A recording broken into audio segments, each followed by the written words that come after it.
तो आइए देखिए, वर्तमान काल के अंतर्गत हम पहला पढ़ते हैं सामान्य वर्तमान काल। सामान्य वर्तमान काल ये हमने भूतकाल में भी पढ़ा था, सामान्य वर्तमान काल, और ये हम वर्तमान काल में भी पढ़ेंगे। तो देखिए कि जब कोई क्रिया वर्तमान समय में हो लेकिन समय निश्चित नहीं हो। जब कोई क्रिया कब हो? वर्तमान काल में, जो समय अभी चल रहा है इस समय में जब कोई क्रिया हो लेकिन उसका समय निश्चित नहीं हो कि कौन से समय में होती है ना, तो वो सामान्य वर्तमान काल के अंतर्गत आती है।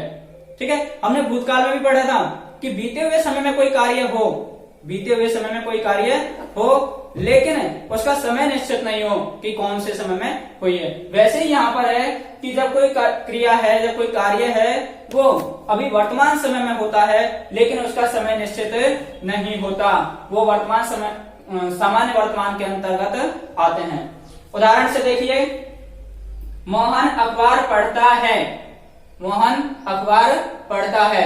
कल भी हमारे यही दोनों सेंटेंस रहे थे, यही दोनों वाक्य रहे थे पूरे उदाहरण में, और आज भी यही है, ताकि सही तरीके से समझा जाए कि मोहन अखबार पढ़ता है। देखिए, है वर्तमान समय की है और ता है। ठीक है, लेकिन अब यह निश्चित नहीं है कि अभी पढ़ रहा है या वो पढ़ चुका है, या ऐसे कोई समय निश्चित नहीं है ना, लेकिन बस इतना है कि वो पढ़ता है। वर्तमान समय में क्रिया हो रही है, समय निश्चित नहीं है। श्याम विद्यालय जाता है। श्याम विद्यालय जाता है, क्रिया वर्तमान समय में हो रही है लेकिन समय निश्चित नहीं है। इसी प्रकार एक बार देखिए, इसके अंतर्गत नोट आता है कि इसके अंतर्गत जो सहायक क्रिया होगी, इसके अंतर्गत सहायक क्रिया अर्थात जो हेल्पिंग वर्ब होगी वो ता है, ती है और ते हैं। ठीक है, ये सहायक क्रिया इसके अंतर्गत आएगी। किसके अंतर्गत? सामान्य वर्तमान काल के अंतर्गत।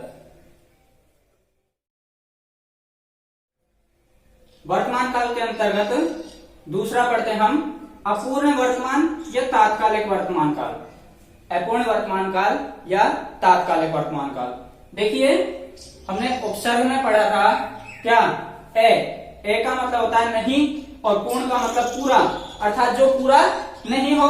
ठीक है, यही हमने भूतकाल में भी पढ़ा था। अपूर्ण भूतकाल पढ़ा था, और अभी वर्तमान काल में भी हमने इसको अपूर्ण पढ़ा है वर्तमान काल में। ठीक है, तो देखिए कि जो क्रिया वर्तमान समय में प्रारंभ हुई हो लेकिन पूर्ण नहीं हुई, जो क्रिया अभी जो समय चल रहा है वर्तमान काल का, इसमें प्रारंभ तो हो गई लेकिन अभी पूरी नहीं हुई, अर्थात जारी हो, अर्थात अभी वो क्रिया अर्थात वो कार्य है जो चल रहा हो, वहां पर अपूर्ण वर्तमान या तात्कालिक वर्तमान क्रिया होती है, या अपूर्ण वर्तमान काल या तात्कालिक वर्तमान काल होता है। ठीक है, क्योंकि तात्कालिक का मतलब तत्काल, उसी समय। ठीक है, तो दोनों का एक ही नाम है, या तो तात्कालिक या अपूर्ण। ठीक है, अब देखिए, मोहन अखबार पढ़ रहा है। ठीक है तो वर्तमान काल है।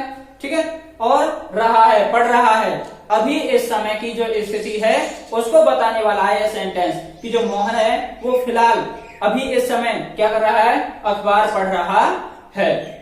देखिए, श्याम विद्यालय जा रहा है, तो श्याम की स्थिति है वर्तमान समय की क्रिया करने की, उसको ये जो वाक्य है यहाँ पर बता रहा है कि श्याम विद्यालय जा रहा है। क्या काम कर रहा है? विद्यालय जा रहा है वर्तमान काल, है वर्तमान काल, और जा रहा है अर्थात अपूर्ण, क्रिया पूरी नहीं हुई। अब देखिए, इसके अंतर्गत भी नोट में जो सहायक क्रिया है हेल्पिंग वर्ब, वो कौन सी आ रही है? रहा है,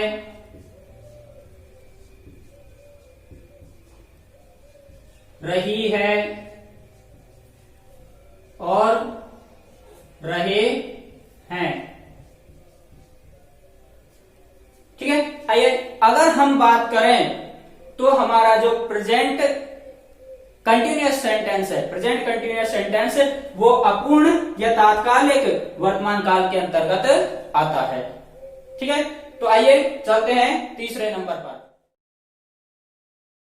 हाँ, तो वर्तमान काल के अंतर्गत हम देखते हैं तीसरा प्रकार कि संदिग्ध वर्तमान काल।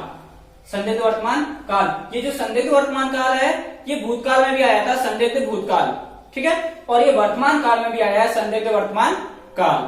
तो देखिए कि जब क्रिया के वर्तमान काल में होने पर संदेह या शंका हो, ठीक है, जब क्रिया के जो समय भी चल रहा है वर्तमान समय, इस समय में उस क्रिया के उस कार्य के होने पर क्या हो, शंका हो, संदेह हो, तो वहां पर संदिग्ध वर्तमान काल होता है। जैसे देखिए मोहन अखबार पढ़ता होगा, मोहन अखबार पढ़ता होगा, निश्चित नहीं है, केवल शंका की है, केवल संदेह किया है कि मोहन है वो अखबार पढ़ता होगा, ठीक है। श्याम विद्यालय जाता होगा, श्याम विद्यालय जाता होगा, ठीक है। तो इस प्रकार यहाँ पर केवल और केवल क्या की है, शंका की है, उस क्रिया के होने पर संदेह किया है, ठीक है। इस प्रकार आइए आगे चलते हैं चौथे नंबर पर। चौथा नंबर संभाव्य वर्तमान काल। संभाव्य वर्तमान काल, देखिए ये जो संभाव्य वर्तमान काल है ये भूतकाल में नहीं था, ये वर्तमान काल में आया है। तो इसके बारे में देखिए कि जब क्रिया के वर्तमान काल में अर्थात वर्तमान समय में होने की संभावना व्यक्त हो, संभावना व्यक्त हो, इसमें भी उस क्रिया के उस कार्य के होने की निश्चितता नहीं होती, केवल संभावना व्यक्त की जाती है कि ऐसा हो रहा होगा, है ना, ऐसा हो रहा होगा। तो जैसे उदाहरण से देखिए मोहन अखबार पढ़ रहा होगा, मोहन अखबार पढ़ रहा होगा, तो यहाँ पर केवल संभावना व्यक्त की जा रही है कि मोहन अखबार पढ़ रहा होगा, ठीक है, और श्याम विद्यालय जा रहा होगा। तो इस प्रकार से यहाँ पर केवल क्या की जा रही है, संभावना व्यक्त की जा रही है। वर्तमान समय में क्रिया के होने में क्या की जा रही है, संभावना व्यक्त की जा रही है। ऐसे जो वाक्य होंगे वो संभाव्य वर्तमान काल के अंतर्गत आते हैं। देखिए जरा ध्यान देना कि यहाँ पर जो हमने तीसरा पढ़ा था संदिग्ध वर्तमान, तीसरा कौन सा था, संदिग्ध वर्तमान, और चौथा था संभाव्य वर्तमान। तीसरा था संदिग्ध वर्तमान और चौथा था संभाव्य वर्तमान। इन दोनों के अंदर जो वाक्य आते हैं वो एक जैसे आते हैं और वो इतना कंफ्यूजन करते हैं कि आप समझ नहीं पाते कि वो संदिग्ध वर्तमान का है या संभाव्य वर्तमान का है, ठीक है। तो इस बात को जरा गौर से ध्यान देना, बहुत ही जल्दी आपके समझ में आ जाएगा कि ये किस प्रकार का वाक्य है और कैसे छांटना है। तो देखिए संदिग्ध वर्तमान और जो संभाव्य वर्तमान है, ठीक है, ये दोनों पहली बात तो वर्तमान में ही होते हैं, इसमें वर्तमान में होते हैं, ठीक है। अब इन दोनों का जो मतलब होता है, अर्थ होता है, वो होता है संदेह, संदेह अर्थात शंका, ठीक है। दोनों के अंदर ही शंका रहती है, क्या रहती है, दोनों के अंदर शंका रहती है। लेकिन देखिए कि जो संदिग्ध है उसमें तो केवल संदेह रहेगा, केवल शंका रहेगी, और जो संभाव्य है उसमें क्या रहेगी, संभावना। ये समझने के लिए है संभावना संदेह, ठीक है। अब देखिए जो संदिग्ध वर्तमान काल है ये चलेगा सामान्य वर्तमान काल के साथ, तो पहला नंबर का था सामान्य वर्तमान काल, उसके साथ चलेगा संदिग्ध वर्तमान काल, ठीक है। और जो अपूर्ण वर्तमान काल था दूसरे नंबर का, उसके साथ चलेगा चौथे नंबर का संभाव्य वर्तमान काल, ठीक है। सामान्य के साथ संदिग्ध और अपूर्ण के साथ संभाव्य, पहले के साथ तीसरा, दूसरे के साथ चौथा। देखिए कैसे चलेगा, है ना, कि मोहन अखबार पढ़ता है, मोहन अखबार पढ़ता है, कौन सा है, सामान्य वर्तमान काल, मोहन अखबार पढ़ता है, सामान्य वर्तमान काल है, ठीक है। और मोहन अखबार पढ़ रहा है, मोहन अखबार पढ़ रहा है, ये कौन सा है, अपूर्ण वर्तमान, कौन सा है, अपूर्ण वर्तमान है, ठीक है ना।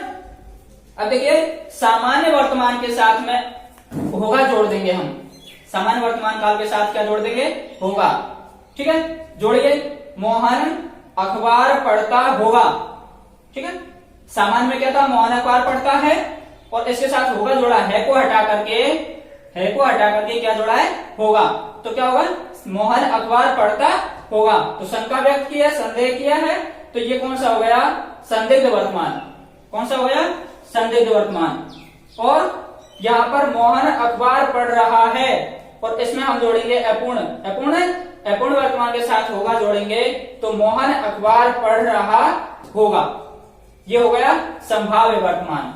ठीक है, तो आपको इतना समझना है कि जो संदिग्ध वर्तमान है उसके साथ आएगा ता होगा,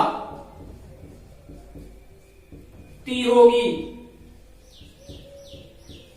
ठीक है, और ते होंगे। ये आएंगे किसमें, संदिग्ध वर्तमान में। और रहा होगा, रही होगी, और रहे होंगे। ये किसके साथ आएगा, संभाव्य वर्तमान के साथ में। तो इस प्रकार आपको बिल्कुल भी कंफ्यूजन नहीं होना है इन दोनों के अंतर्गत। आइए चलते हैं पांचवें पर। देखिए, ये जो वर्तमान काल के अंतर्गत जो पांचवा है, ये आपको आपकी पुस्तक में शायद नहीं मिले। ये जो वर्तमान काल के अंतर्गत पांचवा है, ये आपको आपकी बुक में, आपकी पुस्तक में नहीं मिले, क्योंकि अनेक पुस्तकों में ये मिलता है और कहीं पर नहीं मिलता। लेकिन देखिए, आपके जो वाक्य आएगा प्रश्न पत्र में, वो आएगा कारक, काल और वाच्य, तीनों चीज एक साथ पूछता है। वहां पर कैसा वाक्य आपके सामने आ जाए, इसलिए एक बार आपको ये पढ़ना जरूरी है। तो देखिए, अज्ञार्थ वर्तमान काल, अज्ञार्थ वर्तमान काल, ये जो अज्ञात वर्तमान काल है, हमने जो वाक्य पढ़े थे, वाक्य विचार, उनके अंतर्गत भी अज्ञार्थक वाक्य पढ़े थे। और देखिए, जो आज्ञा या आदेश के वाक्य होते हैं, जब क्रिया में आज्ञा या आदेश का भाव हो, आज्ञा या आदेश का भाव हो, और आज्ञा और आदेश का भाव वर्तमान काल में ही होता है। भूतकाल में तो आज्ञा दे नहीं सकते, भूतकाल में तो आज्ञा दे नहीं सकते कि तुम विद्यालय जाते, ऐसे आज्ञा नहीं दी जाती। और न तुम विद्यालय जाओगे, ऐसे भी आज्ञा अगर भविष्य में भी नहीं होता। और ये केवल और केवल किसमें, वर्तमान काल में ही होता है। क्योंकि जब आज्ञा दी जाती है या आदेश दिया जाता है, तो वो कार्य तुरंत ही होता है। आज्ञा या आदेश जो ऑर्डर मिलता है, वो कार्य तुरंत होता है उसी समय, और वो कब होता है, वर्तमान काल में ही होता है। इसलिए जैसे मोहन तुम अखबार पढ़ो, मोहन तुम अखबार पढ़ो, मोहन नाम का छात्र है या व्यक्ति है, उससे क्या है, मोहन तुम अखबार पढ़ो, ठीक है। श्याम तुम विद्यालय जाओ, ठीक है। तो इस प्रकार आपको किसी प्रकार की परेशानी नहीं हो, इसलिए यह जो पांचवा है, यह भी मैंने आपको बता दिया, समझा दिया। इस प्रकार से हमारा जो वर्तमान काल है, ये समाप्त होता है। आइए मिलते हैं अगली कक्षा में, तब तक के लिए सुरक्षित रहिए और पढ़ते रहिए।